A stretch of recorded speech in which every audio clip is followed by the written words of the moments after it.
Hi, I'm Dr. Robin Koslowitz, YouTube's post-traumatic parenting expert. Today we're going to talk about some of the famous productivity hacks that exist in the world and why they might not work for post-traumatic parents. But first, if you like this content, if you want to hear how to balance parenting and your trauma, if you realize it's not you, it's your trauma, you want to give your kids the healthy childhood they never had, welcome to our community. Please click subscribe below so that you never miss another episode.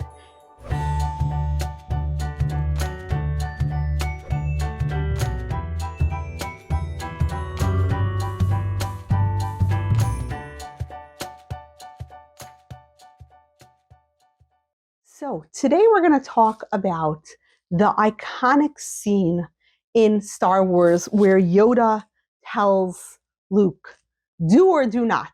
There is no try. All right, I'll give it a try. No, try not. Do or do not. There is no try.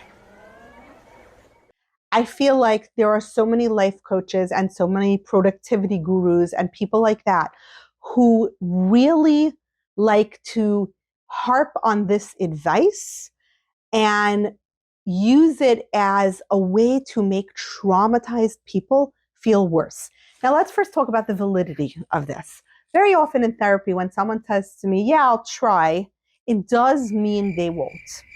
Because when someone says, I'll try, that means that pretty much anything else that's a little bit more important is going to take precedence over whatever that thing is. If someone says, I'll try to read that book, they're not going to read that book. And very often what I try to do in a situation like that, and again, try because sometimes yes and sometimes it doesn't work out, is I try to offer an alternative. Like, some people don't have time to sit down and actually read a book, but this book comes out is available on audio. Do you think maybe on your way to your commute to work, you could listen to a chapter or two? I really think reading this book would help your relationship with your anxious child, or would help your marriage, or would help your relationship with your boss. Maybe start with chapter 3, right? So very often I'll try is a way of saying I probably won't. There is some truth to that. Because yes, if there's something that you absolutely feel a burning passion and desire to do, I'll try is not going to cut it. You're going to do it. But this leaves out the entire context of our lives. I was recently speaking to a post-traumatic parent who bought a very expensive coaching package from a time management, productivity, business coach guru person. And she was feeling so bad about herself because she said she failed. So I asked her, what do you mean you failed? So she said, well, one of the things we had to do is we had to set absolute, set in stone, immovable goals. So I've been wanting to, take some time for myself and exercise in the morning before I wake up the kids. I find I'm calmer when I exercise before I wake up my kids. I find that I go to work in a more energized, happy mood. It's so good to get sunlight early in the morning. So if I go for a run early in the morning, it just makes my mood better. It's healthy for me. It just sets my tone for my day, and it's wonderful. So I said, okay, so what happened? So she said, yeah, so I set my alarm for 6 a.m. And then at 2 a.m., my baby woke up and he started crying, and he woke up all the other kids, and it turned out he had an ear infection or something. It felt like his ear was bad. So called the pediatrician. They said to give him Tylenol, bring him in the morning. So, and then I slept through my 6 a.m. alarm. I said, okay, so how you fail? So she said, well, he said, when you say I will set an intention, like I will get up at 6 a.m., no matter what, you get up at 6 a.m. Yeah, he said that, but does this gentleman have children? Has this gentleman ever woken up with a teething baby at 2 a.m. and then gotten up for his 6 a.m. run, not even an hour later? By the time you get the baby to bed and you feed the baby, you change the diaper, you get the Tylenol down them, you hang up for the pediatrician, you soothe the other children who have been crying. That's quite the long ordeal, especially for a single mom. So does Mr. Productivity, time management, time hacker, guru guy have kids?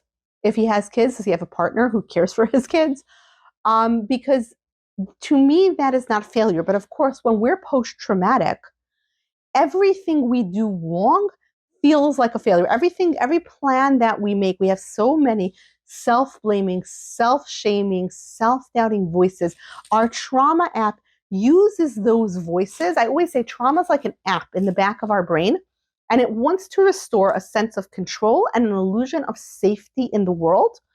So our trauma app very often will make us feel like I'm stupid, I'm lazy, I'm a loser, I'm dumb, because it thinks if I believe that, then I can change those things. And if I change those things, then I will be better. And the trauma app thinks, oh, then I control the world, then the world is safe. Because if I control the world is very safe. So the trauma app tells us you're bad, you're lazy, you're evil, you're a loser, you wasted all that money on that course, you're a failure. To me, getting up at 2 a.m. with your kid who's crying and in pain and who needs a parent to soothe him and comfort him and put him back to sleep, that's being a success. That's a fantastic parent who is really providing attachment experiences. One of the 5 S's of attachment is soothe. If I am in pain, Tina Payne Bryson and Daniel Siegel talk about that. Do I feel soothed? If I am in pain, will someone come and soothe me? Thank goodness the answer was yes, and not no, mom staying in bed because she's got to get up at 6 a.m. to go running. Remember, this is a single mom, so it's not like there's an alternative parent here who can pitch in. So is that a failure or is that a success? But as post-traumatic parents, we very often simply accept that when we do something that's not on the plan, not on the do or do not, there is no try plan, then we failed.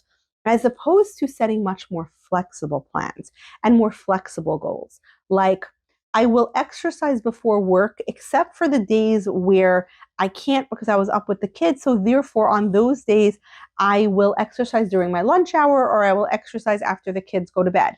Or I will skip exercising on that day because sleep is probably more important to my health than exercise in a situation like that. Either way, you set a flexible goal. When you set a set in stone do or do not, there is no try goal, you are being inflexible. Inflexibility is one of the great sources of psychological distress, according to Stephen Hayes, who is the founder of acceptance and commitment therapy. So this idea of like inflexibly sticking to a rule, I will get up at 6 a.m., I will clear my desk, I will have inbox 0 by 5 p.m. All of those things, those are very inflexible rules. Inflexibility is a trauma response, which means it's not so healthy. So by being more flexible, I will get up and exercise at 6 a.m., except on the days that I was up late with my baby, because on those days I have a more important role called soothing my baby. So I will not be getting up on those days. That's a sign of psychological health.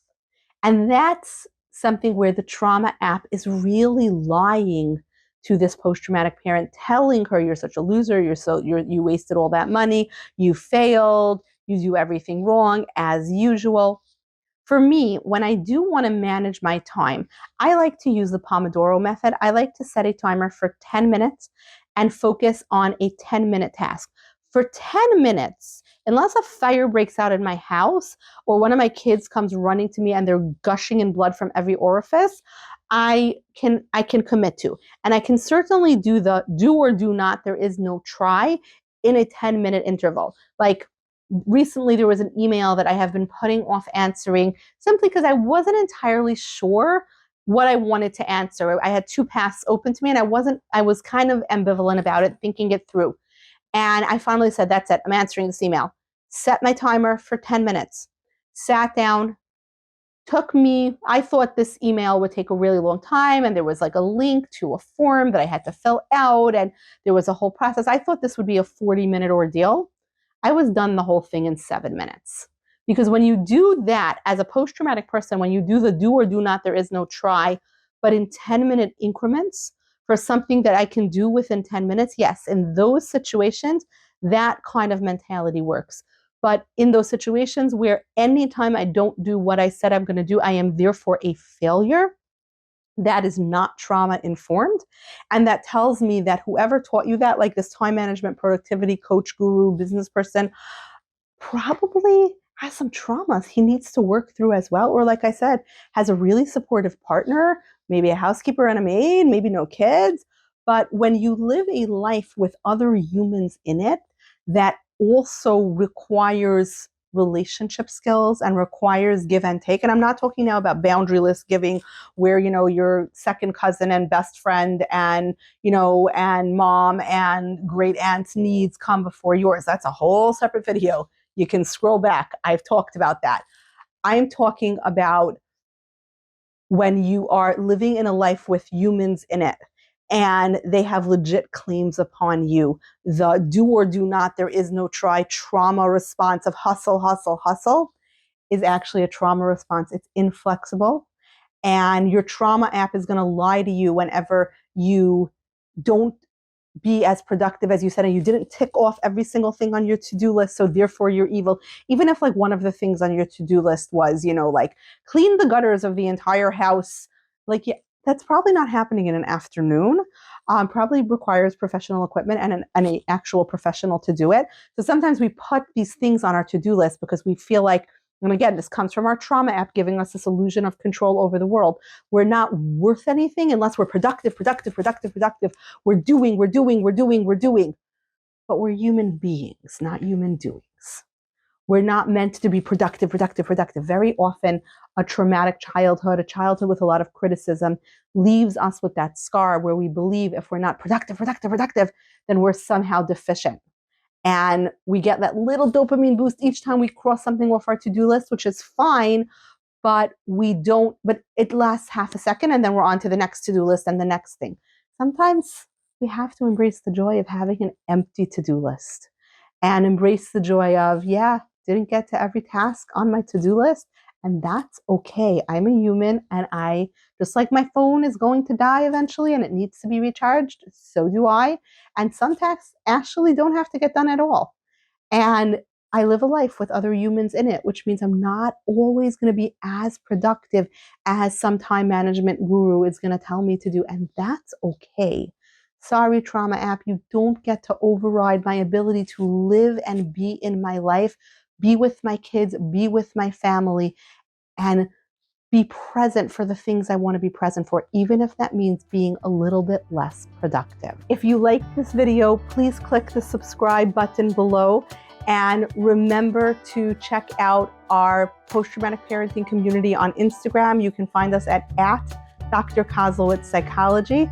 You can also find our Facebook group. And if you want longer form audio content, then check out the Post-Traumatic Parenting Podcast, available wherever you get your podcasts, to hear longer form interviews with experts and tips for how to be a post-traumatic parent. And of course, we have a forthcoming book, Post-Traumatic Parenting, which will be coming to bookstores near you soon. Till next time, bye-bye.